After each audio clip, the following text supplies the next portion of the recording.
The year is 1941. In Asia, the conflict that predated the European War by 4 years, the brutal, uncompromising Second Sino-Japanese War, had reached a point of existential crisis for the Chinese Republic. The map of China was being redrawn in the blood and smoke of relentless conquest.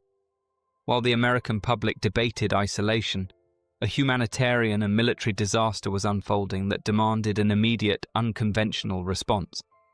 Before the arrival of the small, secretive group known as the American Volunteer Group, the situation for the Chinese military and its civilian population was one of profound despair. Since 1937, the Japanese Imperial Army had carved out the nation's industrial heartland, pushing the nationalist government under Generalissimo Chiang Kai-shek deep into the mountainous interior to the provisional capital of Chongqing.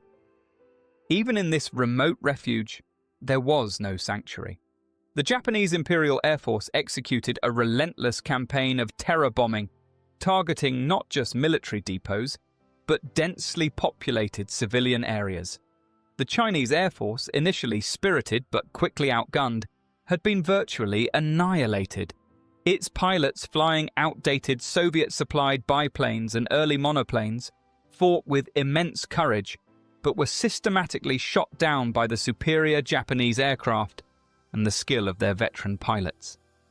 By 1941, the skies above China belonged entirely to Imperial Japan, whose planes flew with near-perfect impunity. The Chinese state was being strangled by air power. The only way to keep the war effort alive, to feed the troops, supply the hospitals and transport the meager trickle of weapons from the outside world, was through a single, precarious logistical artery, the Burma Road. This treacherous, hand-carved 715-mile track wound its way from Lashio, Burma, across dizzying peaks and dense jungle into Kunming, China. It was the absolute lifeline of the Chinese resistance. Because the Japanese Air Force controlled the air, this road was under constant crippling attack, threatening to sever China's last connection to the world and force a total collapse. The psychological and military dominance of the Japanese Air Force stemmed from 2 factors: superior pilot experience and a technologically advanced aircraft, the Mitsubishi A6M Zero fighter. The Zero was, for the first few years of the war, a near mythical plane. It was built for speed, exceptional climb rate, and, most critically, legendary maneuverability. In a close-in turning dogfight, the prevailing doctrine taught worldwide at the time, the Zero was an unmatched predator. It could circle any heavy American or European fighter, get on its tail, and deliver a lethal dose of cannon and machine gun fire. Its design philosophy prioritized agility over protection. It lacked armor plating and self-sealing fuel tanks. But this vulnerability was rarely exposed because few pilots could ever catch one long enough to land a solid hit. Facing this terrifying aerial machine was the American P-40 Warhawk. A rugged, reliable aircraft, the P-40 was designed as a ground attack fighter, featuring a sturdy frame and impressive diving speed due to its weight and powerful Allison V1710 engine. However, the P-40 was slower at altitude and, critically, far less agile than the Zero. In any attempt at a classic dogfight, a turning, weaving engagement, the P-40 would be nothing more than a clay pigeon for the Zero. Military strategists considered the P-40 an outdated secondary fighter, doomed to failure against the Japanese juggernaut. The odds seemed insurmountable. China was collapsing, the supply route was under constant siege, and the enemy possessed a technological advantage coupled with seasoned, relentless veteran pilots. The vacuum of power required a radical solution that could not come from conventional military channels. The man who orchestrated this impossible solution was not a celebrated military hero, but an outcast, Claire Lee Chennault. Chennault, a chain-smoking former U.S. Army Air Corps captain from Louisiana, had spent his career as an unheeded prophet, His revolutionary thesis, developed in the 1930s, emphasized the power of coordinated defensive fighter aviation, using altitude, speed, and concentrated firepower to attack bombers and overwhelm escorts. This doctrine was widely dismissed by the US brass, who championed the primacy of the bomber. Battling partial deafness and institutional frustration, Chennault retired in 1937, his genius unrecognized by his own government. It was China that offered him a second life. Hired in 1937 as an aviation advisor, Chennault immediately recognized the situation. China needed American expertise, and they needed it yesterday. His frustration with the US military establishment became the fire driving the creation of a private mercenary air force. Drawing from his observations of Japanese tactics and Soviet successes in the 1939 border conflicts, Chennault refined his ideas, focusing on exploiting the P-40's strengths like its sturdy build and heavy armament, while avoiding the Zero's agility advantages. Chennault's plan was audacious: to secretly recruit American military personnel and acquire American fighters to fight for a foreign nation. This was a direct diplomatic violation of US neutrality laws, requiring approval from the highest levels of government. His key ally in negotiating this impossible arrangement was Madame Chiang Kai-shek, the politically formidable and highly effective diplomat wife of the Generalissimo. Through her tireless efforts and appeals to the US government, Chennault was granted tacit secretive approval by President Franklin D. Roosevelt himself.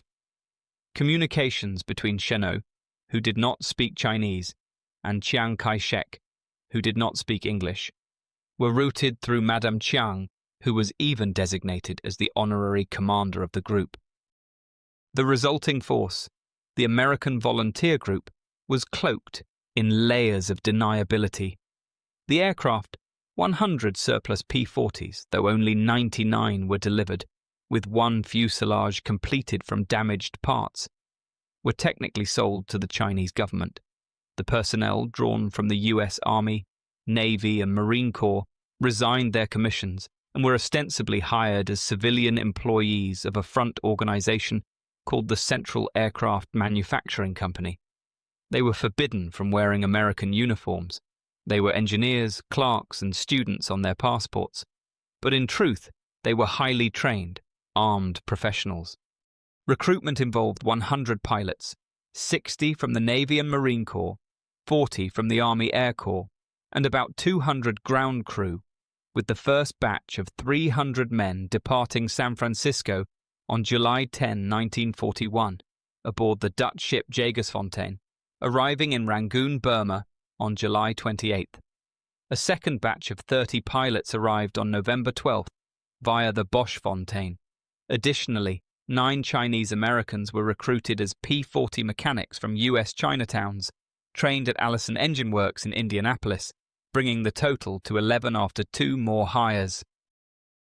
This was a black operation, an experiment in proxy warfare.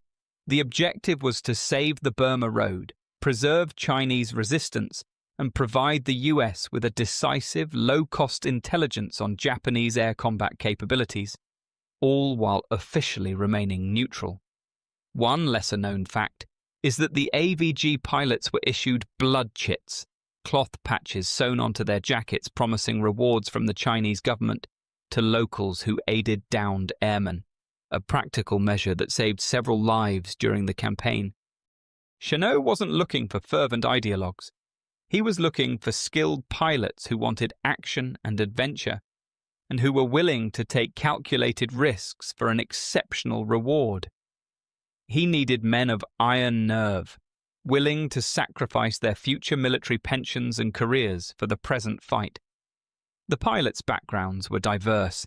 Many escaped frustrations in their US services, including a 43-year-old former sergeant major and a 19-year-old adventurer, with a majority hailing from the South and West, Texans being the most numerous. One Army pilot, Albert Baumler, was even refused a passport initially due to his prior mercenary flying in the Spanish Civil War. The salary offered by the Chinese government was enormous for the time, $600 per month for a pilot, and $750 for a squadron leader, far exceeding the $200 to $300 paychecks of their military counterparts. This financial incentive attracted a particular kind of independent professional aviator, men like former Navy pilot David Lee Hill, the future ace Robert Neal, and the brilliant but volatile Gregory "Pappy" Boyington. But the true magnetic force, the element that codified their mercenary status and created the ultimate incentive structure, was the performance bounty. The Chinese government, desperate for results, offered a staggering $500 bonus for every confirmed Japanese aircraft destroyed, whether in the air or on the ground, promised orally and confirmed through meticulous tracking. This combination of high salary and a direct financial reward for successful combat turned the American volunteer group into a highly motivated hunting pack. They were not fighting for promotions or medals, though many would later receive both. They were fighting for cash and the fierce, competitive satisfaction of the hunt. They were the world's most professional soldiers of fortune, but their effectiveness would soon deliver something far more valuable than money: a desperately needed lift to global Allied morale. By late 1941, approximately 300 personnel, including pilots, mechanics, and ground support, had assembled in Burma and Kunming. They were a motley crew, a diverse mix of military cultures and personalities, united only by the promise of the contract and the guiding, demanding presence of Claire Chennault. Training occurred in Toungoo, Burma, before combat, where Chennault, often called the Old Man by his pilots, insisted on a flat hierarchy with no formal ranks to foster quick decision-making. Unsuitable pilots were reassigned to staff roles, and the group's esprit de corps as triple volunteers, from US military to American volunteer group to brutal fighting, was key to their cohesion, as noted by historian Daniel Ford. The American volunteer group was divided into 3 distinct squadrons, each operating under the same set of tactical rules but quickly developing its own character, rivalries, and area of expertise. This structure was designed to manage the volatile mix of former Army, Navy, and Marine pilots. The competitive spirit fueled by the $500 kill bounty pushed each squadron to outperform the others, ultimately maximizing the effectiveness of the entire small force. The 1st Pursuit Squadron was known by its patch, an apple and a coiled serpent, earning them the nickname the Adam and Eves. Initially based out of Kunming, they were often tasked with defending the primary Chinese provisional capital, a strategically vital but less consistently attacked area than the Burma front. Their leadership, particularly under ace Robert Neal, was marked by professional discipline and methodical flying. Neal himself was a pure exponent of Chennault's doctrine, leading by example with clean dives, devastating bursts of fire, and immediate escapes. They tended to be the most reserved and professionally focused of the 3 units, embodying the pure strategic principles of boom and zoom. The 2nd Pursuit Squadron, the Panda Bears, adopted a patch depicting a cartoon panda gleefully pummeling a Japanese soldier. Their mascot reflected their pugnacious fighting nature, a necessary trait as they were primarily based at Mingaladon Airfield near Rangoon, bearing the brunt of the Japanese Air Force's heaviest assaults. This put them in the thick of the action, making them the busiest and highest-scoring group in the early months.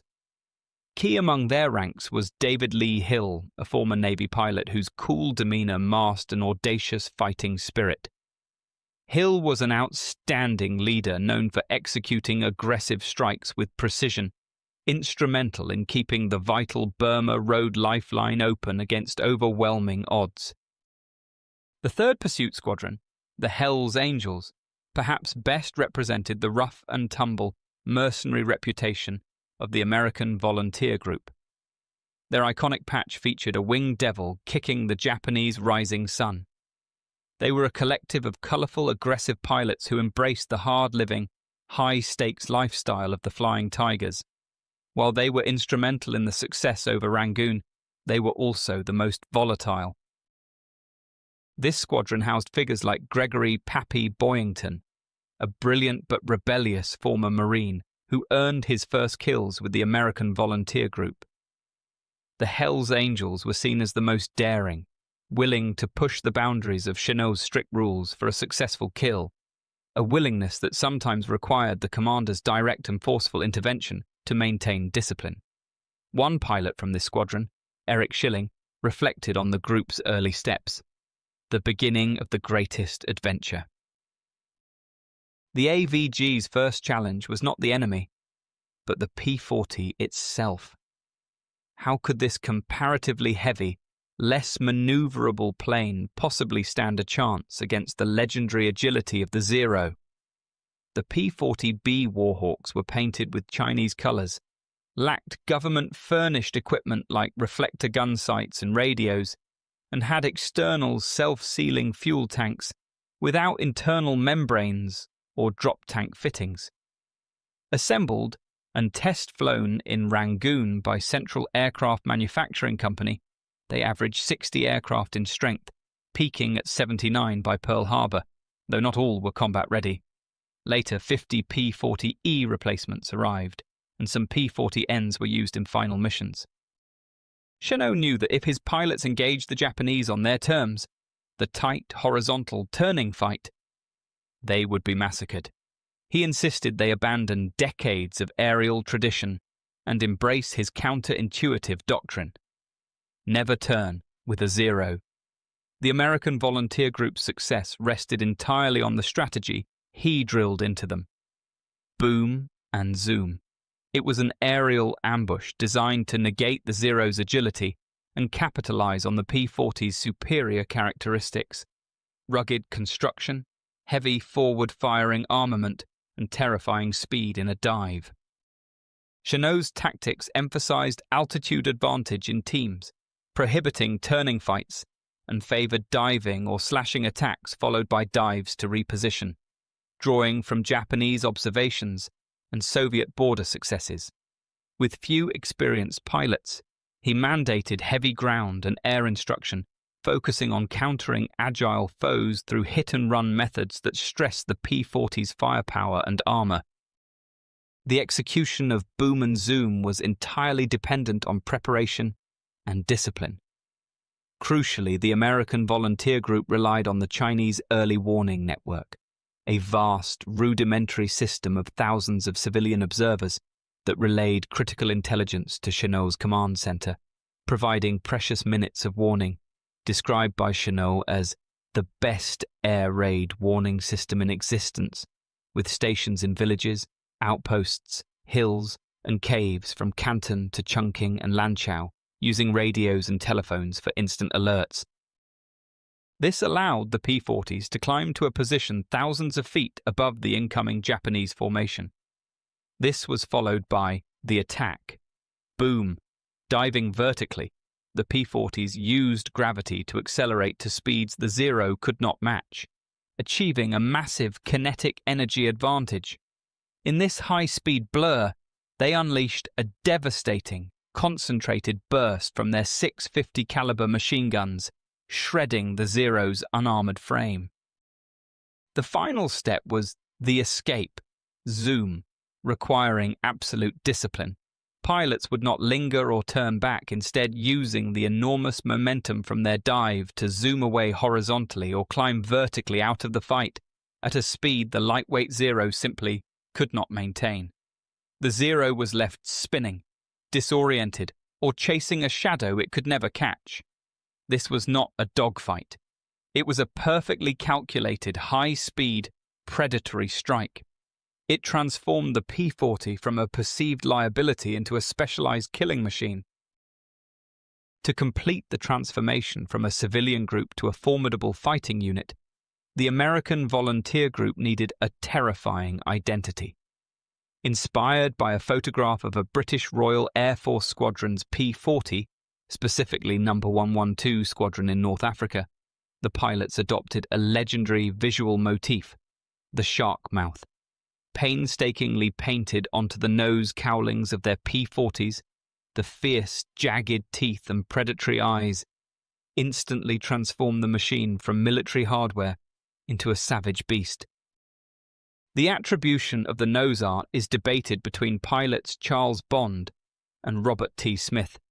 This was the birth of the Flying Tigers, a name that, contrary to myth, was not bestowed by grateful Chinese civilians or fearful Japanese pilots, but originated from American press reports, quickly becoming a legend that instilled fear in the hearts of the Imperial Japanese Armed Force pilots and provided the Chinese people with a powerful, ferocious symbol of resistance in the sky.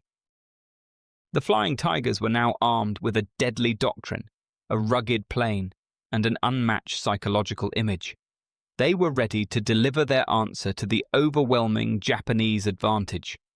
The ground crews, including the high-paid mechanics who would prove essential, were already foreshadowing their role as unsung heroes, improvising repairs in the harsh environment to keep the fleet airborne. The American volunteer group officially entered combat just weeks after the attack on Pearl Harbor, commencing their mercenary contract and their savage hunt. Their baptism of fire came in late December 1941, first defending Kunming, and then, crucially, the vital port of Rangoon, Burma, which was the gateway to the Burma Road. In every engagement, the Japanese pilots, accustomed to easy victories and the predictable tactics of their Chinese opponents, were shocked. The P-40s were not slow, turning targets. They were vertical thunderbolts that delivered a lethal strike and vanished. The Japanese formations were broken, their bombers scattered, and their Zero escorts left chasing empty air. The boom and zoom worked exactly as Chennault had predicted. The battle raged fiercely for the next 7 months. Operating from primitive isolated airfields in Kunming and the Burmese jungle, the Flying Tigers were constantly overstretched. They flew supply escort missions, defended critical infrastructure, and engaged in brutal aerial combat, often fighting in conditions of numerical disadvantage. Yet their discipline, enforced by the promise of the bounty and the clear necessity of Chennault's tactics for survival, held firm. They fought as a highly coordinated team, using the altitude advantage to trade hits for escapes. While the first combat engagement happened near Kunming days earlier, on December 20th, 1941, where the 1st and 2nd Squadrons intercepted 10 Kawasaki Ki-48 Lily bombers, shooting down 3 and damaging a 4th that crashed en route to Hanoi, with one P-40 crash landing. The crucial moment that turned the Flying Tigers into a global legend was the sustained aerial defense over the skies of Rangoon in late December 1941. This battle cemented the strategic necessity of the American volunteer group's presence. Rangoon was the gateway.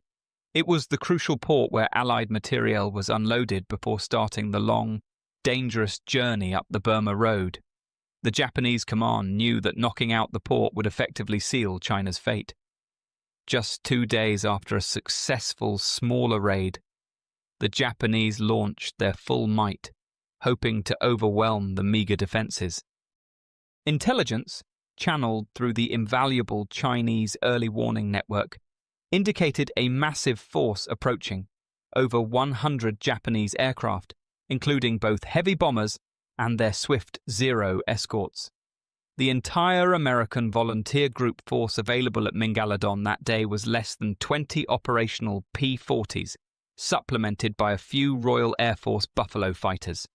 The odds were, mathematically, a slaughter. Chennault's plan was audacious: to use the precious 30-minute warning to climb to a vast altitude and use the sunlight for cover. They would not engage the Zeros in an equal fight. As the enemy formation passed 20,000 feet, the P-40s descended in small, disciplined flights, exploiting the double-strike doctrine. Instead of sparring with the escorting Zeros, the Tigers barreled straight through them, focusing their devastating .650 caliber gunfire on the truly vulnerable targets, the slow, heavy Japanese bombers. The attack was a blur of pure kinetic energy. Squadron leaders, including Tex Hill of the 2nd Squadron, executed the high-speed dive and immediately used that speed to zoom away. They scattered, reformed, and struck again, never allowing the Zeros to catch them in a turning engagement. The Japanese pilots, accustomed to easy target practice over China, were thrown into chaos by the relentless, non-conventional attacks that refused to follow the rules of engagement. From December 23rd to 25th, the 3rd Squadron fought back against Japanese Mitsubishi Ki-21 bombers and Ki-30 attack planes, which were protected by Nakajima Ki-27 fighters. They shot down 8 Ki-21 bombers, including 5 out of 15 from the Japanese 61st Sentai unit, but lost 3 of their own P-40 fighters in the process. The battles caused heavy damage. Over 1,000 people in the city were killed, and the airfield was bombed. On December 25th, a combined force of 14 P-40s and 15 Brewster Buffalo fighters took down 35 Japanese aircraft. The Allies lost 2 pilots and 5 P-40s during this intense fight. The result was a tactical and moral victory that instantly made world headlines. The Japanese were repulsed, their mission a failure. While the exact count remains debated, the Tigers claimed over 25 enemy aircraft destroyed in that single day's raid, with minimal losses to their own side. This wasn't just a successful defense. It was the first time a Japanese air campaign had been decisively thwarted by American pilots in the Pacific War. In the dark days following Pearl Harbor and the fall of the Philippines, the news of the Flying Tigers shooting down Japanese planes at a ratio of over 10-1 became a beacon of hope, confirming that the enemy was not invincible. It secured the lifeline through Rangoon, and critically, provided the Allied world with its first great hero story of the war.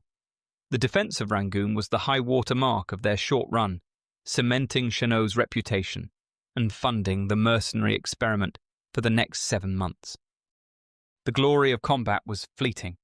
The reality of life in Burma was a relentless, grinding war against the environment, disease, and logistics. The pilots and ground crews of the American Volunteer Group operated from primitive, isolated airfields at Toungoo and Mingaladon, thousands of miles from any reliable supply line and constantly under siege by the elements. Additional operations included the Burma campaign in January 1942, where by January 24th they had destroyed 73 Japanese aircraft versus 5 American Volunteer Group losses. On January 12th, all 14 Ki-21s were shot down at Mingaladon. January 28th saw 3 Ki-27s downed with 2 P-40s lost, and January 29th 4 Ki-27s downed with no losses. They withdrew to northern Burma after a February 21st friendly fire incident that killed over 100 allies, then retreated to Magui in February-March, facing 271 Japanese aircraft before relocating to Loiwing, China. On April 8th at Loiwing they downed 4 Nakajima Ki-43 in dogfights, losing 1 P-40 on the ground. From April 29th onward at Baoshan, they downed 4 Ki-27s and 2 Ki-30s on May 5th, harassing Vietnamese bases. The Salween Gorge missions in May 1942 were pivotal, bombing Japanese pontoon bridges with continuous strikes that neutralized forces, halting the advance toward Kunming and Chongqing. As Chennault noted, the American Volunteer Group staved off China's collapse on the Salween. The final combat on July 4, 1942 at Hengyang saw 4 Ki-27s downed with no American Volunteer Group losses. The American Volunteer Group's greatest operational foe was not the Japanese Zero, but the environment itself. The primary physical opponent of every man was the Anopheles mosquito. Malaria was endemic. Nearly every member of the American Volunteer Group, including Chennault himself, suffered repeated bouts of the disease, often collapsing from alternating shivers and burning fever. Alongside chronic dysentery, cholera, and other tropical illnesses, disease kept as many pilots and mechanics out of action as enemy fire did. The climate was a torment. The airfields were swallowed by a thick, oppressive soup of heat and choking humidity, punctuated by the torrential downpours of the monsoon season that turned dirt runways and living areas into impassable mud. The crude living conditions, a collection of leaky tents and improvised bamboo shacks, offered little sanctuary. Sanitation was a constant losing battle. The high pay did little to cushion the harsh reality of the jungle outpost. Pilots and mechanics survived on monotonous, often low-quality rations, constantly battling fever, fatigue, and the profound psychological weight of their extreme isolation. The lack of reliable medical evacuation or sophisticated care meant every illness carried a potentially fatal risk. The American volunteer group's staggering kill ratio rested entirely on the sheer ingenuity and grit of its ground crews. These mechanics, also high-paid mercenaries, were the true unsung heroes of the operation. The P-40s were notoriously temperamental, and the brutal tropical environment exacerbated their mechanical issues. The planes were continuously battered by combat, climate, and simply being flown at maximum stress. With no official pipeline for spare parts, the mechanics had to become masters of improvisation and salvage. Their workshops were the open sky, their tools often salvaged or jury-rigged, and their workspace frequently interrupted by air raid sirens. When a replacement hydraulic line was needed, they might scavenge brass tubing from a wrecked British bomber. If a sheet of aluminum was required for a fuselage patch, they'd hammer it out by hand. They cannibalized wrecked aircraft from every available source, Chinese, Royal Air Force, and even their own, to keep the small, precious P-40 fleet airborne. These tireless efforts kept a remarkably high percentage of the planes operational, completing repairs in days under the open sun and monsoon rain that would have taken weeks in a fully equipped hangar back home. Without the dedication of the ground crew, the Flying Tigers would have been a forgotten footnote. The lethal combination of isolation, constant aerial threat, and disease created an intense pressure cooker environment. Cut off from home and facing a numerically superior enemy, the men struggled psychologically. The downtime between raids was often volatile. Pilots, holding thousands of dollars in high-stakes kill bounties, engaged in furious, high-stakes poker and dice games. Gambling often served as the only reliable psychological release. Chennault, recognizing the fine line between the professional mercenary and a demoralized gang, was a tough but necessary taskmaster. He had to constantly mediate disputes, enforce a strict sense of discipline, and use his absolute authority to put an end to the worst of the infighting, sometimes sending disruptive pilots home.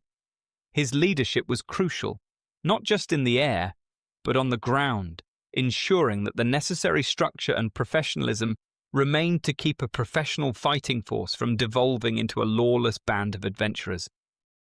The outcome of this brief, blistering period of combat is what truly cemented the American volunteer group's place in military history.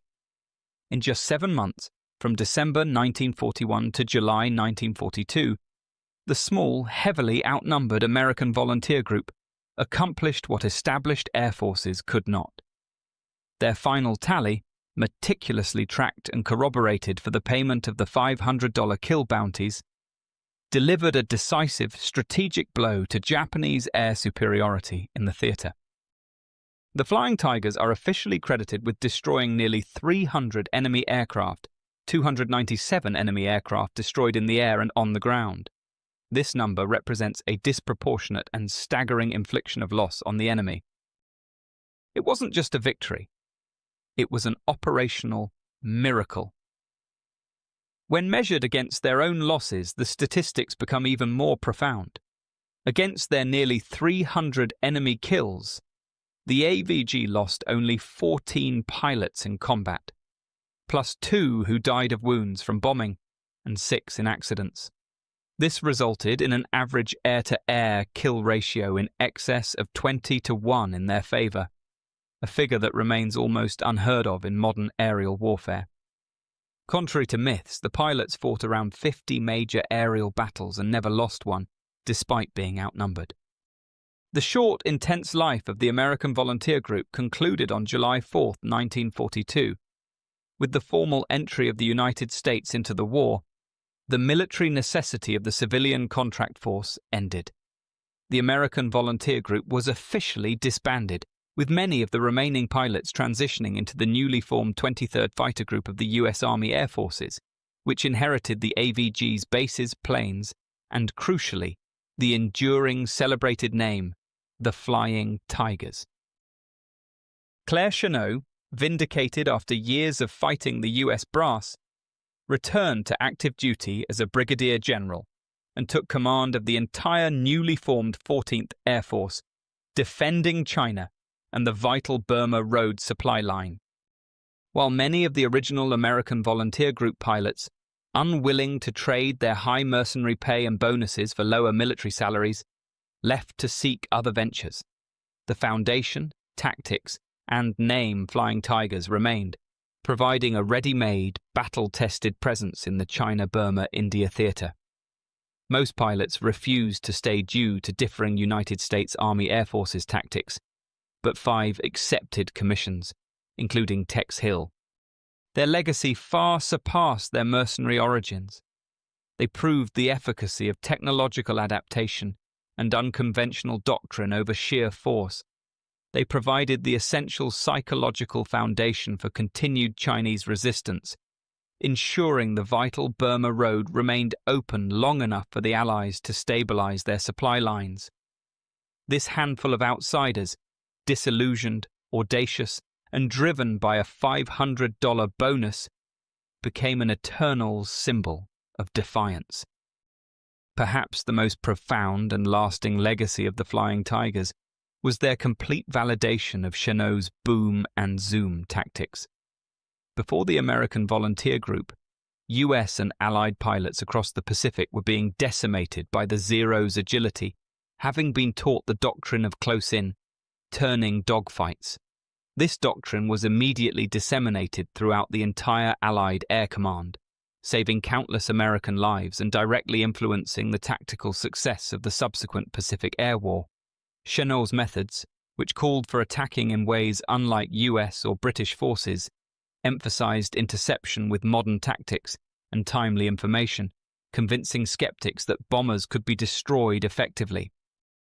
The path to official recognition for the former mercenaries was long and complicated, because the pilots and ground crew had formally resigned their US military commissions to sign civilian contracts with the Chinese government. They were initially denied veterans status, military awards, and the benefits typically granted to those who served in World War II. It took decades of advocacy, finally culminating in legislation passed by the US Congress in the 1990s. 1996 saw the Distinguished Flying Cross for pilots and Bronze Star for ground crew to grant the surviving members of the American Volunteer Group official veteran status. This act retroactively restored their service records and provided access to the pensions and medical care they had forfeited, finally honoring their sacrifice and placing them officially in the ranks of American heroes. Today, the Flying Tigers stand as a unique monument to proxy warfare, individual initiative, and the decisive power of strategy over technology. Their fight secured the Chinese lifeline and established the foundation for the 14th Air Force's continued success, ensuring that the Chinese front remained viable and tying up significant Japanese resources throughout the war. The Sharkmouth P-40 remains one of the most recognizable and enduring symbols of American air power and courage during the war. Memorials to the Flying Tigers are scattered across the United States and Asia. In the US, you can find tributes at several key sites. The National Museum of the United States Air Force in Dayton, Ohio, displays a P-40E fighter and an A-2 flight jacket. There's also the National Museum of Naval Aviation in Pensacola, Florida, the Chennault Aviation Museum in Monroe, Louisiana, the Palm Springs Air Museum in California, and Vandenberg Air Force Base, also in California. Over in Asia, memorials honor the group's legacy too. In Chiang Mai, Thailand, a 2003 obelisk remembers Claire Chennault and the downed pilots. In Hunan Province, China, the Zhejiang Memorial features etched names of the aviators. The Kunming Flying Tigers Museum opened in 2012, while the Jianchuan Museum cluster includes a dedicated wing. And in Guilin, the Flying Tiger Heritage Park, built in 2015, sits right on the site of the old Yangtang airfield. Even the University of Louisiana at Monroe pays homage by adopting warhawks as its mascot. As for recovered aircraft wrecks, several have been found and preserved. One is the P-40 with serial number P8115, flown by William Mac McGarry. It crashed in a Thai rainforest in 1942 and is now on display in Chiang Mai.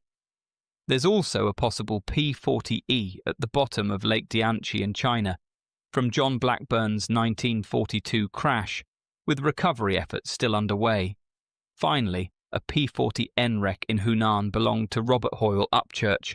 It was recovered in 2005 and DNA testing confirmed the pilot's identity. In reflection, the Flying Tiger's story transcends mercenaries and machines.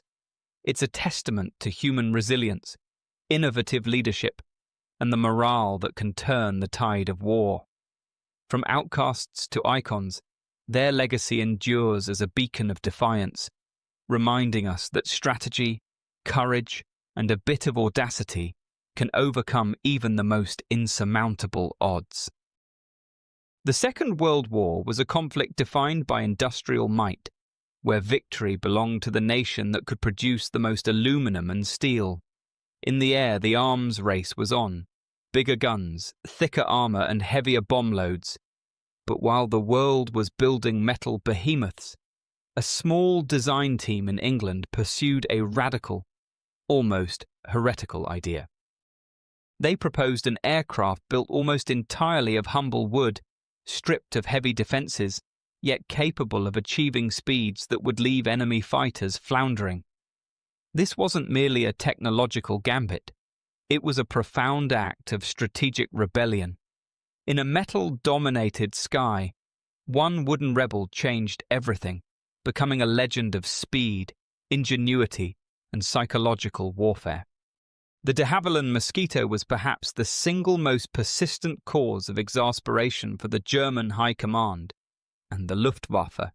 It presented a unique psychological and military dilemma.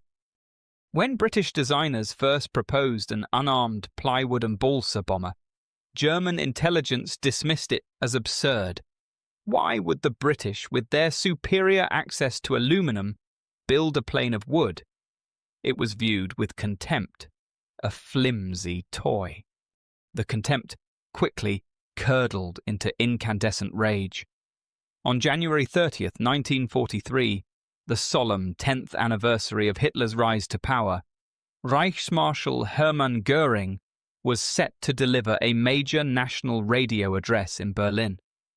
The moment his speech began, 3 Mosquitoes of the Royal Air Force's 105 Squadron arrived over the capital. Their bombs targeted the central broadcasting station. The roar of the engines and the sound of the blasts were broadcast live across the entire Reich. Göring was cut off, his moment of national glory replaced by a scratchy gramophone recording. For over an hour, the Führer's second-in-command was silenced. He later confessed his humiliation to his staff, with a widely reported statement. "I go mad when I see the Mosquito. I turn green and yellow with envy. The British, who can afford aluminum better than we can, knock together a beautiful wooden aircraft that every piano factory over there is building, and they give it a speed which they have now increased yet again." The frustration was rooted in a critical technical failure. The Germans had simply not anticipated a high-speed, high-altitude wooden aircraft. Their radar systems were optimized to detect large, slow-moving metal structures. The Mosquito's smaller size, streamlined profile, and unique wooden construction presented a poor radar cross-section, often allowing it to slip through defenses completely unnoticed. Luftwaffe reports from 1943 showed that the Mosquito's detection rate by early German ground radar was often 20 to 30% lower than that of conventional, all-metal heavy bombers. The Germans attempted numerous countermeasures. They rushed to upgrade their older Freya and Würzburg radar systems, and they diverted increasing numbers of their own night fighters, like the Junkers Ju-88, specifically to counter the Mosquito threat. But the fast, high-flying Mosquitoes were often impossible to engage. Luftwaffe night fighter ace Heinz Wolfgang Schnaufer, the highest-scoring night fighter pilot in history, reportedly found the task exasperating, stating that chasing the elusive wooden aircraft was like trying to catch smoke. This inherent stealth created an impossible operational environment. Every night, German fighter control had to dedicate significant resources to chasing phantom returns, or simply giving up the pursuit of targets that vanished without a trace. Oberstleutnant Hajo Hermann, a high-ranking German bomber pilot, later acknowledged that the Mosquito attacks were a major factor in eroding the morale of the entire German air defense system, forcing them to divert disproportionate resources to counter a seemingly phantom threat. They called the psychological phenomenon it caused Mosquito dread. It was fast, elusive, and versatile. The Mosquito didn't just bomb, it scouted, it fought, it stalked, and it marked targets for the heavy bombers that followed. It was the master of the air, not because of its guns, but because of its velocity and its sheer impossibility. To understand the dread it caused, we must rewind to 1938. The Royal Air Force was preparing for war, but planning for a conventional conflict, when the de Havilland Aircraft Company, led by the visionary Geoffrey de Havilland, proposed a radically different concept. The Air Ministry rejected it, not once, but repeatedly. De Havilland and his chief designer, R.E. Bishop, believed the Air Ministry was fundamentally wrong to prioritize heavy, defensive armament. The new generation of fighters meant heavy bombers, like the short Stirling or Avro Lancaster, would suffer grievous losses. De Havilland proposed a radical alternative. Strip away the armour, strip away the guns, and design the plane for maximum speed. The original ministry specification, B139, was for a two-engine medium bomber. De Havilland ignored most of it. His proposal designated the DH-98 was to be unarmed, fast, and constructed almost entirely of a material the ministry deemed obsolete. In a famous retort to Air Marshal Wilfred Freeman, de Havilland is reported to have simply stated, "Speed is defence." The use of wood was not a weakness, it was a stroke of genius. Britain had a critical shortage of aluminum, monopolised by fighter and heavy bomber production. Wood, however, was plentiful. Furthermore, the wooden structure, a stressed skin made of a sandwich of plywood, balsa, and more plywood, was lighter and incredibly strong for its weight. This design reduced metal parts to a minimum, freeing up crucial resources. The structure was held together not by nails but by chemical engineering, a synthetic urea formaldehyde adhesive called aerolite. This glue was strong, resistant to moisture, and crucial to the Mosquito's low-drag, perfectly smooth aerodynamic surfaces. This sleekness was key to its velocity. The aircraft had impressive dimensions for a medium bomber, a wingspan of 54 feet and a length of 40 feet, yet its clean design made it exceptionally fast. The light airframe demanded power, and it received the best available. 2 Rolls-Royce Merlin engines. These V12 powerhouses were upgraded with 2-stage superchargers, allowing them to maintain peak performance at high altitudes, delivering up to 1,680 horsepower each. This combination of lightweight wood and high-performance engines gave the aircraft a maximum speed of up to 415 miles per hour, outpacing contemporary German fighters like the Messerschmitt Bf 109. Crucially, this design was far less labor-intensive in terms of specialist metalwork than a conventional aircraft. A German bomber like the Junkers Ju-88, for instance, required thousands of hours of skilled labor for shaping and riveting its aluminum skin. The Mosquito's wooden shell could be rapidly formed in simple jigs by semi-skilled workers, dramatically cutting production time and cost. The time savings were extraordinary. A Mosquito could be produced in less than half the time of an equivalent metal bomber. Because the Air Ministry had initially refused funding, de Havilland famously self-funded the prototype. When the W4050 first flew in November 1940, it shattered expectations by reaching speeds over 390 miles per hour, leaving the Air Ministry's fastest frontline fighters struggling in its wake. The Mosquito's ingenious wooden shell could be rapidly formed in simple molds, allowing the production to be decentralized and taken up by industries previously outside the main war effort. This meant the DH-98 wasn't built by aircraft engineers. It was largely assembled by craftsmen like Arthur Wren, who owned Temple Pianos in London. Wren's expertise in wood lamination was critical to the process. The Mosquito was constructed using double curvature plywood, a technique involving newly developed phenolic resins to glue thin beech veneers at alternating right angles. These veneers were then shaped in specialized pressurized molds, or autoclaves. The resultant laminates were incredibly strong, light, and perfectly suited to withstand the enormous strains of high-speed flight. This reliance on wood and skilled non-traditional labor was a strategic masterstroke, circumventing the critical shortage of specialist metalworkers and freeing up aluminum for the fighter program. Beyond individual craftsmen like Wren, the Mosquito's production drew on a vast network of woodworking shops, furniture factories, and related trades across Britain, enabling true mass production through collective subcontracting. Under the government's Shadow Factory scheme initiated in 1938, funding was allocated to expand defence manufacturing, integrating small and medium-sized enterprises into the war effort.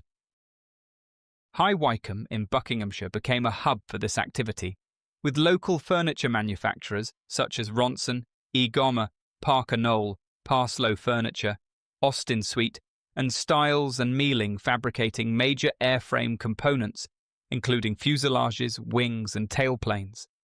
Wing spars, crucial for structural integrity, were produced by J.B. Heath and Dancer and Hearn at their Penn Street works, where raw timber was processed into precision-finished elements. Other notable contributors included Waring and Gillow, automotive coach builders like Vanden Plas, Mulliner and Hoopers, all adapting their expertise in curved wood forming and joinery to meet aviation demands.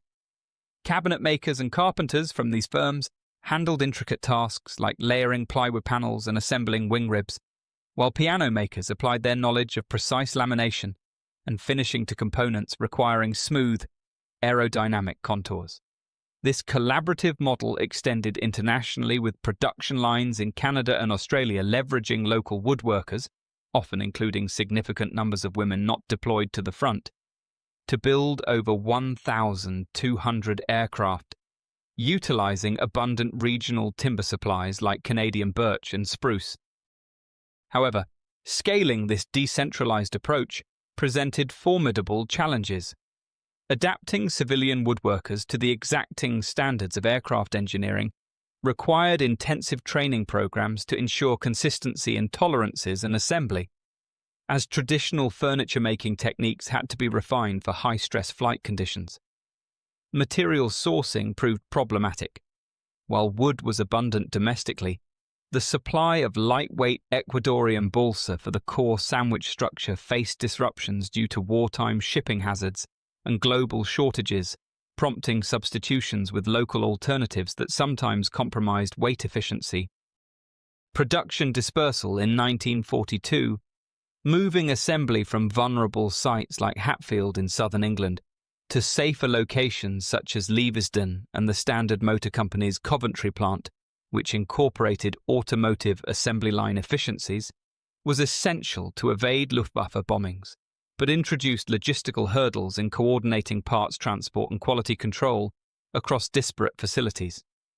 Environmental factors added complexity. British wooden moulds for fuselage halves expanded and contracted with humidity fluctuations, leading to inconsistencies that Canadian producers mitigated by using stable concrete moulds instead. In tropical theatres like the Far East, early deployments revealed vulnerabilities where high humidity weakened glue bonds and promoted wood rot, necessitating design modifications and reinforced preservatives to maintain operational reliability. Despite these obstacles, the system's flexibility, allowing quick repairs with basic tools in the field, ultimately enabled the output of 7,781 aircraft, transforming a patchwork of woodworking trades into a resilient wartime manufacturing powerhouse. And the production lines provided an enduring legacy, so confident were the piano factory workers in their precision machines that visiting Royal Air Force Mosquito crews would often volunteer to strip off their trousers and have them pressed in the autoclaves, emerging with a knife-edge crease that became a factory custom and a symbol of pride. The men of metal hated the Mosquito, but the men and women of wood turned it into a legend. The skeptics were silenced. They had a bomber faster than a fighter, built from materials they weren't using, and assembled by workers previously outside the war effort. The initial design quickly expanded to an entire family of aircraft. The German High Command's final admission of error was their failed attempt to copy the plane with the Focke-Wulf Tar 154. They simply could not replicate the necessary quality of materials or the specialized synthetic resin glue required. The German project ultimately failed because they lacked reliable bonding agents and the necessary stocks of high-quality plywood, a testament to the sophistication of the Mosquito's seemingly simple construction. The strategic air war was often a blunt instrument: mass formations, area bombing, and indiscriminate destruction. The Mosquito was different. Its speed and surgical precision allowed for a new kind of warfare: the targeted, demoralizing strike. These raids weren't about tonnage. They were about psychological effect. The first major demonstration of this precision came in September 1942, targeting the Gestapo headquarters in Oslo, Norway. 4 Mosquitoes from 105 Squadron, led by Flight Lieutenant P.C. Pickard, flew a round trip of over 1,000 miles at wave-top height across the North Sea, below German radar coverage. They struck in broad daylight, aiming for the building's registry office to destroy dossiers on the Norwegian resistance. The Mosquitoes dropped their payload with surgical accuracy before turning for home, the German defenders paralyzed by the sheer audacity and velocity of the attack. The Oslo raid established the Mosquito's tactical ability. The famous Berlin raids of January 1943, however, established its propaganda power. By disrupting Göring's speech, the British demonstrated that no German city was truly safe, even the capital. This feeling of vulnerability began to erode the German public's faith in the Luftwaffe. The most daring testament to the Mosquito's pinpoint accuracy came on February 18, 1944, Operation Jericho. The target was Amiens prison in France, where 120 members of the French resistance were awaiting trial or possible execution. The mission required breaching the walls to free them while leaving the prison staff quarters untouched. The mission leader was Group Captain Percy Pickard. He told his crews that the margin for error was non-existent.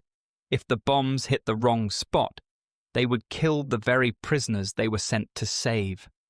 At treetop height, the Mosquitoes arrived. The first wave attacked the outer walls, breaching them. The second wave blasted the inner walls and guards' mess hall.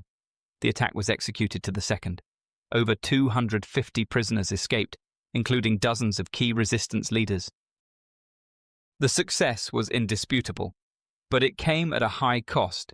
Group Captain Pickard perished on the return. It is important to note the historical debate surrounding the raid. Some historians argue the mission was more symbolic than necessary, as the executions were not immediately scheduled. Regardless, the message sent by Jericho was clear.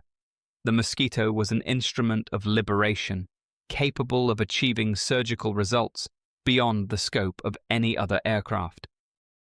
A less known, but equally important raid demonstrating Mosquito precision was the attack on the Philips radio valve and component factory in Eindhoven, Netherlands, in December 1942.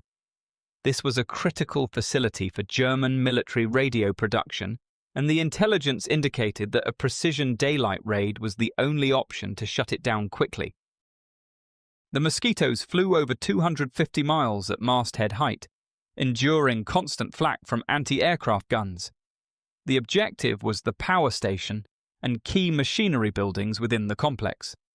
The attack was executed by a wave of Mosquitoes, each dropping its payload with extraordinary accuracy, crippling the factory's production capabilities for weeks.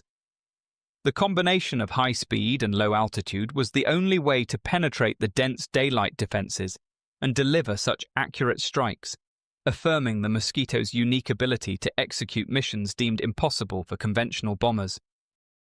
The Mosquito's speed and navigation skills also made it invaluable to Bomber Command. Equipped with advanced navigation radar, Mosquitoes became the pathfinders, flying ahead of the heavy bomber stream to accurately mark targets with flares. Crucially, the Mosquito's low-drag, high-speed design gave it a loss rate of only 0.7% per sortie, far lower than the 2.2% loss rate of the heavy bombers. It was delivering an equal amount of explosives per aircraft lost, but with a fraction of the crew casualties. The role that truly embodied the Mosquito's psychological impact was its shift to being a night fighter, turning the hunted into the hunter. German night fighter pilots were already facing the heavy strain of hunting hundreds of bombers, but the introduction of the Mosquito as an opponent broke their morale. The Mosquito night fighter was equipped with the latest airborne radar. Initially using older sets, it quickly transitioned to the highly effective centimetric radar. This small, powerful radar was almost impossible for the Germans to detect or jam early in the war. The Mosquito's ability to sneak up on German night fighters was critical. By using specialized detection equipment like Surratt to home in on the emissions from German radar sets, the Mosquito crews could track the hunters, turning their own technology against them. The dread became so intense that one German pilot confessed, "We knew they were there, but we couldn't see them. We'd be focusing on the Lancasters, and suddenly the Mosquito would come out of the darkness and tear into us. It was a terror without substance. You were never safe." The Mosquito also served as an intruder. Flying low, often alone, it haunted German airfields, attacking Luftwaffe fighters during takeoff and landing, disrupting their cycles and denying them rest. This added relentless pressure to an already exhausted force. In 1944, the Mosquito found a new vital role defending Britain. When Hitler launched the V-1 flying bombs, or doodlebugs, against London, only a few Allied fighters could catch them. The Mosquito was one of them. The aircraft's high-speed performance at medium altitudes made it the ideal interceptor for the V-1s. Mosquito pilots were credited with downing approximately 600 V-1 flying bombs, a massive contribution that represented nearly 25% of all V-1 intercepts achieved by Allied aircraft during the campaign. If they ran out of ammunition, Mosquito pilots would fly wingtip to wingtip with the V-1, carefully slip their wing beneath the stubby wing of the missile, and gently tip it. This maneuver would upset the V-1's simple gyroscope, sending it harmlessly plummeting to the ground. It was an act of incredible nerve, performed at nearly 400 miles per hour. Beyond the air war, the Mosquito also devastated Germany's maritime supply lines. Specialized versions were armed with rockets and even a massive 57mm cannon, a modified anti-tank gun, earning them the nickname the Tetsi Mosquito. The Tetsi version was a terrifying sight for German U-boat crews and merchant mariners. Its primary weapon was the enormous Ordnance QF 6-pounder anti-tank gun, automatically loaded, firing high-explosive shells. The gun was mounted in the nose, replacing the original 420mm cannons. The Mosquito was the smallest, fastest aircraft ever to carry such a heavy-caliber weapon. The recoil from the 57mm cannon was immense, requiring structural reinforcement and specific crew adaptations to manage the sudden lurch. The tactics were ruthless. In the Baltic Sea operations of 1944–45, the Mosquitoes would attack at wave-top height, aiming the 57mm shells directly at the U-boat's conning tower or the merchant ship's waterline. This single-shot destructive power allowed them to punch holes through reinforced steel plating, effectively sinking or crippling German coastal shipping with unprecedented speed and efficiency. By the end of the war, Mosquito strikes had accounted for the sinking of dozens of vessels and several operational U-boats, contributing significantly to the blockade of German supply routes. The devastation was comparable to, or even exceeded, that achieved by heavier anti-shipping aircraft like the Bristol Beaufighter, due to the Mosquito's superior speed and low loss rate. All of these roles, from high-altitude reconnaissance to low-level anti-shipping strikes, were performed by just a two-man crew, the pilot and the navigator. This dynamic demanded an exceptional bond and mutual reliance, especially under the constant threat of enemy action and crippling crew fatigue from sustained high-speed, high-G maneuvers. Pilot Albert Smith, a Mosquito Pathfinder, recalled the unique thrill and risk of operating the aircraft. The Merlin engines were like a symphony, a constant, powerful roar. You felt like you were wearing the airplane. When you pushed the throttles forward, nothing, absolutely nothing, could touch you.